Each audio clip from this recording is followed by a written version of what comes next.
When I was around 10, I met a strange boy who seemed to appear from nowhere. He and I became super close friends and spent almost every day together, but after a year he disappeared. I was probably around 10-11 years old the first time I remember the boy turning up. It was the middle of summer and my friends and I were swimming in a lake in one of my parents' fields. I grew up in a small farmer's town with a population of no more than 200, and so everyone knew everyone. My friends, I think it was about 4 of us in total, and I were swimming in the lake at the bottom of one of my parents' fields. It was about a 15-minute walk from my main house. We had been playing there for a while when we heard someone calling to us. We looked over and saw the boy standing at the edge of the lake, completely naked. Once we noticed him, he shouted if he could play with us. He looked to be around the same age as us, maybe a little older but not by much. He was super pale, like white pale. I remember being amazed and kind of jealous of his super bright green eyes. He also had shoulder-length white blonde hair, like Draco Malfoy's blonde. I looked at my friends, and we said yeah, and he came in the lake with us. None of us recognized him, which as I said was weird because we had all lived in this tiny town for our whole lives and everyone basically knew everyone living there. He introduced himself as Richard, but he said he preferred if we called him Richie, so we did. I remember asking Richie where he was from, but he would go all awkward and would never give a straight answer. Anyway, after a while more of playing in the lake, Richie seemed fun and I invited him to come back to my house for supper. He straight away said he would love to come.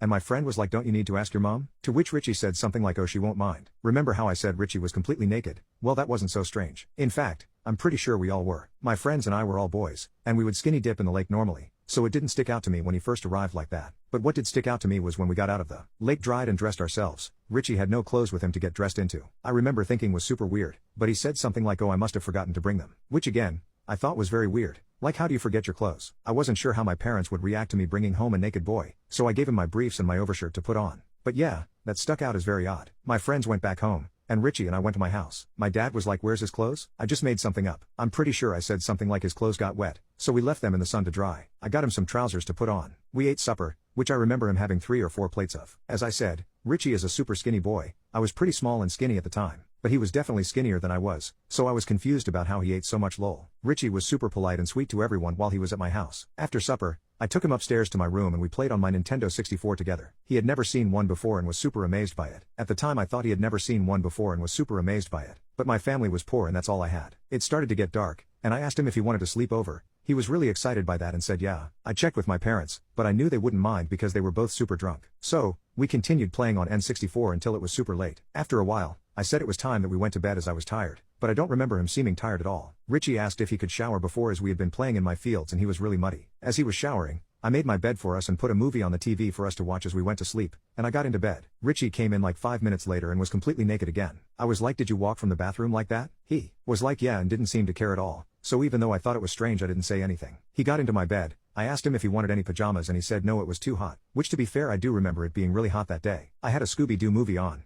and he was really excited by it and didn't know anything about them, which I guess isn't too weird. But looking back, he didn't seem to know any pop culture stuff at all. I mean, we were pretty behind the times in my small town, but we still knew most pop culture. I had slept in quite a lot the next day, but when I woke up Richie wasn't in my room. I went and asked my mom if she'd seen him and she said he left early that morning after his parents rang our house. How they knew he was with us or where to ring I'm still not sure. Richie had taken some shorts from my room because my mom said he couldn't leave without clothes on. I was a little disappointed he left without me, or at least without saying goodbye or without leaving any way of contacting him again. He turned up again a couple of days later when my friends and I were swimming in the lake again. This time he brought clothes, but I'm pretty sure he only brought some briefs and a shirt with no pants, which again, I thought was weird. Over the next year, he and I became super close. We were like brothers. Over the year, I asked if I could see his home or meet his family, but anytime I asked anything personal about him, he would go awkward and not want to talk about it, or he would just change the subject, but I could see it made him feel uncomfortable, so I didn't push him to tell me. He did tell me he was homeschooled, which I thought was cool, because on my mind it meant no school. As I said, we became really close over the year. I felt like he was more than a friend to me. It's difficult to explain. It's almost like we clicked from the first time we met. We became close really quickly, and I felt like I could tell him anything and he would always help and support me. He helped me through so many hard times, and he definitely encouraged me to be a better person. It was almost as if he could sense when I was going through anything. For example, when my grandma passed away, I went out into my fields to cry as I didn't want to do it in front of my family. But after sitting down in some random place, Richie turned up and sat next to me. He said some things that I remember helping me a lot. When I asked him how he found me, he said that we were just on a walk. Not too long after this, he just vanished. It had been a little over a year since the first time he appeared at the lake. It was around September the year after, so it had been around a year and 2/3 months. He never turned up again, never said goodbye, never left a trace. I was massively upset. I missed him. I would walk around the fields looking for him and I would hang out by the lake where we first met, hoping that he would turn up, but he never did again. I still don't know what happened to him, I've tried searching social media for him but with no luck, and since he would never tell me that much about his life I don't have that much to go on. I asked my parents what they remembered of him. They said they remember him being odd, and that they were unsure about him at first, especially how he had a tendency to strip naked whenever he felt like it. But they also said that he and I were inseparable and wherever I was he was sure to be found there too. They said they remember me being heartbroken when he stopped appearing, and they weren't sure whether they should call the police about him being gone, but they never did. I kind of wish they did. I suppose this is a long shot, but if you're reading this, Richie, reach out to me. I'd love to speak to you again and get some answers to all the weird things about you. It's completely possible that there isn't anything paranormal about Richie, but it is definitely strange. Update 1.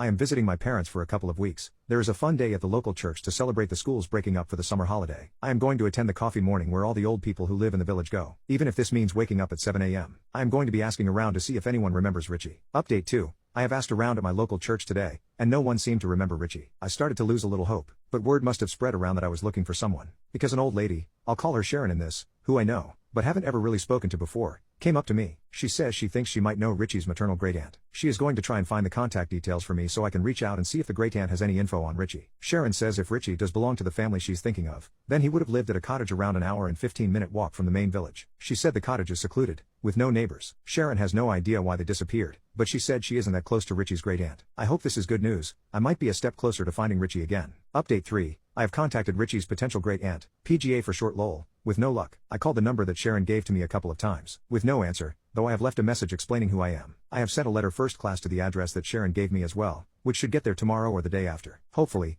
the PGA is still living at the address, and I am able to get some answers. In the letter, I also explained why I was interested in contacting her, and I gave my phone number if she would like to call me instead of writing back. I will update as soon as I have anything new. Oh, and one more thing. I visited the cottage where Sharon thought Richie could have been living. The cottage is abandoned and run down. Seems likely that he could have been living here. It gave off massive creepy vibes though. Update 4. I have heard back from the PGA. I'll name her Jane. Someone suggested that I check if the number was linked to any apps like WhatsApp. It was, and I reached out to Jane on there. This seemed to do the trick and she messaged me back relatively quickly. After describing Richie to her, she said pretty confidently that she is related to Richie. This is where things take a bad turn. Jane hasn't been in contact with Richie's family for many years, but she does have the phone number of Richie's older sister. I had no idea he even had any siblings at all. Jane insinuated that I wouldn't find what I was looking for when contacting Richie's sister. I fear the worst. It seems as though something has happened to Richie. Jane told me that Richie's sister would be able to tell me more, gave me her number, and then hung up the phone. I'm incredibly anxious to reach out to Richie's sister. This could be the end of the search that has taken me so long, but I fear that it isn't the ending that I have dreamed of. Update 5. First and foremost, I want to thank each and every one of you who have helped through this process and have helped me find closure on my childhood best friend and my first and only true love. This journey has been difficult. Many years I have searched for answers on where Richie is now. Sadly, it is not good news. Deep down,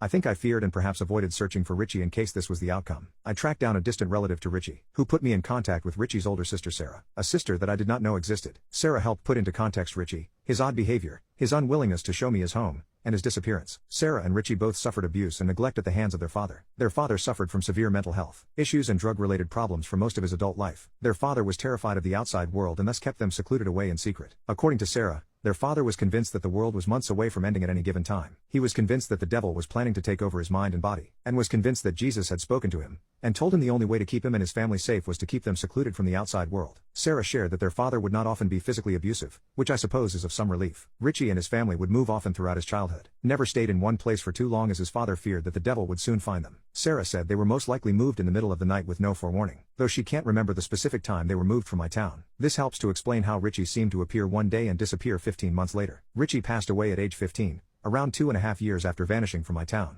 Sarah struggled to go into the details of Richie's death and I didn't want to push her into sharing something that was painful for her, though it seemed that Richie took his own life. Sarah told me that Richie would often speak of me, and the time we spent together, and that all Richie ever wanted to do was to come back and find me. Sadly, he never managed that. She said she thought that I was just imaginary. She isn't sure how Richie would sneak out of the house to meet with me but said that their father would keep them locked in their rooms for days and sometimes weeks at a time. Sarah told me she has a collection of Richie's diaries, which I do remember him writing occasionally. She has offered to send them to me, which is lovely of her. She told me that a lot of the writing is about me, about our time together, about how he wanted to find me again so we could run away together. Again, she never thought I was a real person. Hearing that was so incredibly bittersweet. I look forward to reading those diaries, even though it will be incredibly difficult at the same time. She said she is glad that Richie managed to have an impact on someone on this world. I wish that I was able to express the impact that Richie had on my life. I wish I could tell Richie the impact he had on my life. I want everyone to know Richie. I want everyone to know what an amazing, kind, and beautiful person Richie was. Deep down, I think that I resisted searching for Richie more in case this was the outcome. Sarah told me a lot more information, but I've decided to leave out most to respect her privacy. Sarah is away and safe from her father, which I am so glad about. Richie, you were the only true friend I've ever had.